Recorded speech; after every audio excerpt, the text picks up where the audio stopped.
All right, diving deep into Path of Exile, 2 patch notes, 0.1.0D. Yeah. You guys sent over a stack of developer updates, Yeah. and we're going to break down what really matters for your gameplay. Absolutely. This patch is a mix of, well, it looks like general improvements, some targeted changes to ultimatums, and a pretty big overhaul to how triggered spells work. Yeah. It feels like more than just bug fixes this time around, you know? It feels like they're trying to refine the core mechanics of the game, Yeah. which could have huge impact on how we approach builds and gameplay. For sure, absolutely. So let's unpack this, starting with the general improvements. Okay. One of the biggest changes is blocking from all directions. Oh, yeah. No more getting smacked from behind while you're focused on the big baddie in front. Right. That's got to be a game changer for a lot of players. Absolutely. I mean, it's a seemingly small change, Yeah. but it could dramatically shift the meta. Oh, yeah? Think about all the builds that were previously held back because they were too vulnerable to flanking attacks. Yeah. Now you might see a surge in shield-based builds, or even more dual-wielding. That's a great point. It'll be interesting to see how players adapt their defensive strategies. Yeah, for sure. And speaking of defensive maneuvers, dodging is getting a buff too. Oh, nice. Now when you roll through smaller enemies, Yeah. they'll actually get knocked back. Mm. So no more clipping through those tiny spiders. I love it. It's the little things. Yeah, that's going to make dodging feel much more impactful and responsive. Right. Especially in those tight, crowded encounters where you're constantly weaving through hordes of enemies. Totally. You know, right. it's those little touches that really enhance the feel of the game. Yeah, exactly. It's about making that combat experience more fluid and satisfying. Absolutely. And let's not forget about the UI improvements. Oh, yeah. Control click for currency exchange. Nice. A button to warp straight to the Trial of Chaos. Wow. The developers are really streamlining things. Yeah, these quality of life changes are especially helpful for newer players who are still learning the ropes. Totally. Less time fumbling through menus, more time exploring the world and experimenting with builds. Absolutely. Now let's dive into the heart of this patch. Yeah. The trigger gem and energy gain overhaul. All right. This is a big one. It really is. The previous system where triggering spells was heavily reliant on ailments like Ignite created some balance issues. Yeah. Some builds were ridiculously overpowered for clearing maps. Right. But struggled against bosses. Okay, so how's it work now? So they've introduced a monster power mechanic. Okay. Which means the energy gain for trigger gems is now tied to the strength of the enemy you're facing. Oh, interesting. Yeah. So tougher enemies, more trigger power. Exactly. That's going to shake things up for sure. Absolutely. No more spamming low-level spells for easy triggers. Yeah. You got to earn those big booms by taking on challenging foes. I like it. Think about facing down a powerful, unique enemy. Yeah. With this new system, your trigger gems are going to be primed to unleash their full potential against those tough opponents. Yeah. It adds a new layer of strategy to encounters, rewarding you for taking on the big baddies. I like it. Makes a lot of sense. Yeah. And how about ultimatums? Oh, yeah, ultimatums. Those high-risk, high-reward encounters that can either make or break a run. Right. What's changed there?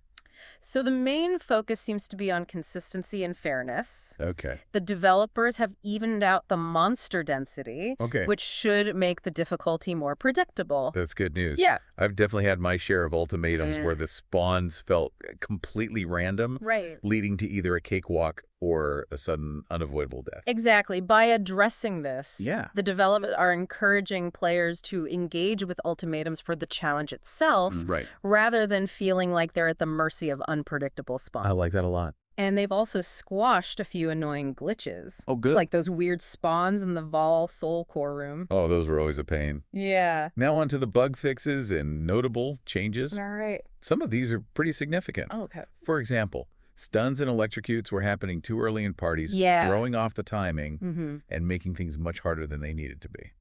Yeah. Bug fixes might not be as exciting as new content, Right. but they are crucial for maintaining a smooth and balanced gameplay experience. Absolutely. Even minor bugs can have ripple effects. Yeah. So it's good to see the developers addressing these issues. Absolutely.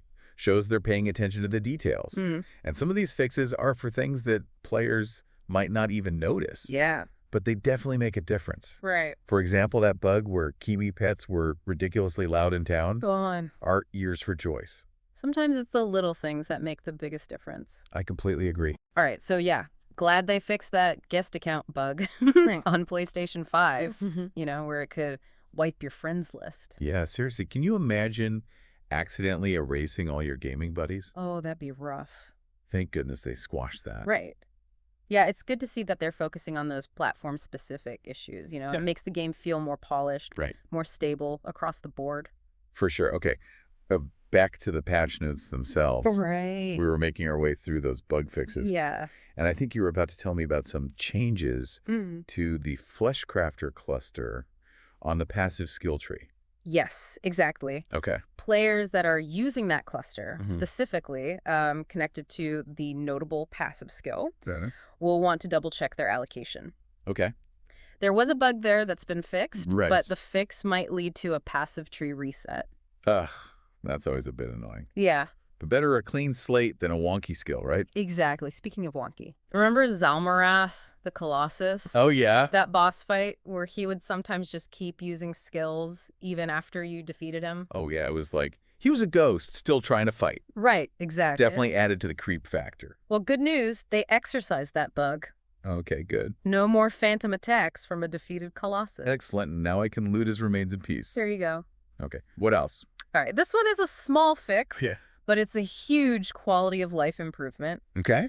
You can now actually use the disenchanting menu without getting stuck. Yes. No more having to relog just to clear out unwanted gear. Oh, it's amazing how those, like, tiny bugs can be such a huge annoyance. Absolutely. It can be really frustrating. I've definitely run into that one before. Yeah. Small but impactful. Yeah.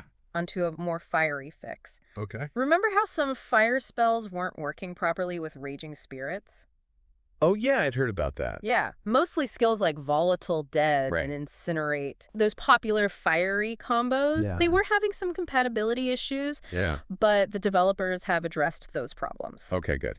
Now, those fiery spells should be back to their explosive best. Great news for all the pyromancers out there. Absolutely. All right, what's next on the list? It seems there was a bug that was accidentally making certain builds a little too powerful. Oh, okay. The buffs on you expire slower modifier was unintentionally affecting debuffs as well. Okay. Which is not how it was supposed to work.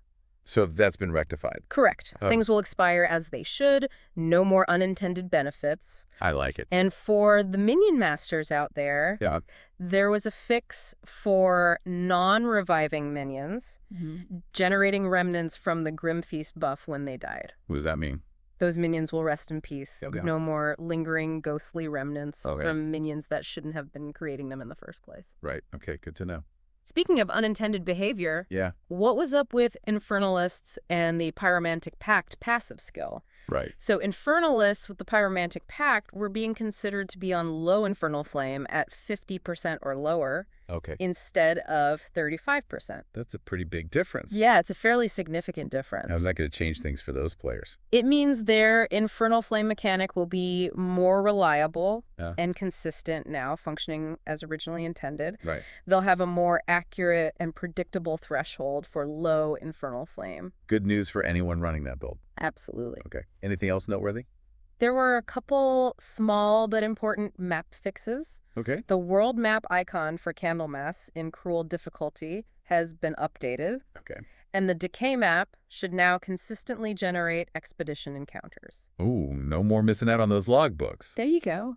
All right. What else is on this seemingly endless list of bug fixes? Well, this one's interesting. Yeah.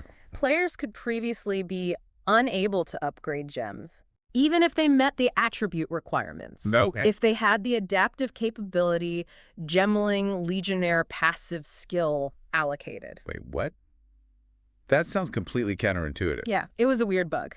Okay. But thankfully, it's been resolved. Right. Yeah. Now those aspiring gem cutter legionnaires can level up their gems without any frustrating roadblocks. Glad to hear it.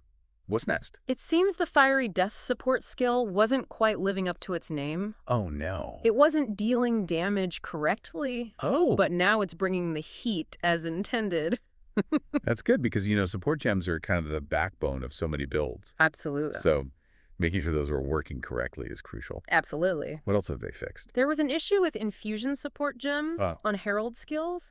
They were applying the gain damage as extra elemental damage modifier to all attacks. Right. Instead of just the Herald's skill damage. So it was a bit overpowered before. Yeah, it could have created some unintended power spikes, but now it's fixed, so the power scaling should be back within the intended parameters. Good, good. Balance is a delicate thing. Yeah. Okay, what's next? Here's a quality of life fix that any minion summoner will appreciate. Okay. The quality on the sacrifice skill was causing minions to revive slower instead of faster. Talk about a sacrifice. Right, but it's fixed now. Okay, good. Now, the sacrificed minion will return to the fray with the speed and vigor they deserve. Excellent. And a small but welcome visual fix. Okay. The exit portal for the final boss in the Trial of the Sekimas now actually appears when you defeat the boss. Oh, nice. I love those little visual fixes. Absolutely. It's all about the polish. Right. It makes it feel so much better. Yes. Here's another controller-specific fix. Okay. Socketed skills that players didn't meet the requirements for were missing their names in the skills menu. Oh, that's annoying. Right, having to guess which skill is which. Yeah, exactly. But that's been fixed, so controller players should have a much clearer and more informative skills menu now. Good. They deserve just as much clarity as mouse and keyboard users. Absolutely. Okay, what else have they fixed? The Elemental Storm skill, granted by the Stormweaver's Tempest Caller passive, could sometimes be a little too close for comfort. How so? Well, it could sometimes place the storm right underneath the player, Oh. leading to some accidental, self-inflicted damage. Ouch. Not the kind of storm you want to be caught in. Definitely not. But thankfully, it's been fixed. Good. Now Stormweavers can unleash their elemental fury with more precision and less risk of self-immolation. Precision is key. Absolutely. All right, what's next? A bug with snapshotting and the loads an additional bolt crossbow modifier has been fixed. So those bolts will fly true Yes. with the intended number of projectiles. Precisely. Good stuff. The contagion skill wasn't spreading poison as efficiently as it should have been. Oh. But it's back to its infectious best now. Excellent news for all the poison-based builds. Here you go. Those toxic clouds will be spreading. All right, and last but not least. Okay. Remember how the Tempest Bell could sometimes become invisible? Oh, no, not the fashion. Well, don't worry, it's back in all its stylish glory. Okay, phew. No more invisible fashion faux pas. I was worried for a second there. Style is important. It is. But I think that wraps up all the general improvements. Yeah. Changes and bug fixes. We got through it. It's a pretty extensive list. It is. The developers have clearly been hard at work addressing a wide range of issues. So what are your overall thoughts on the bug fixes in this patch? You know, it's clear they're focused on polish and balance. Yeah. Some of these fixes might not be super flashy or exciting, Right. but they're crucial for maintaining a healthy and enjoyable gameplay experience. I agree. It's all about the details, and it's reassuring to see them. Pay attention to those smaller issues that can sometimes have a big impact on how the game feels.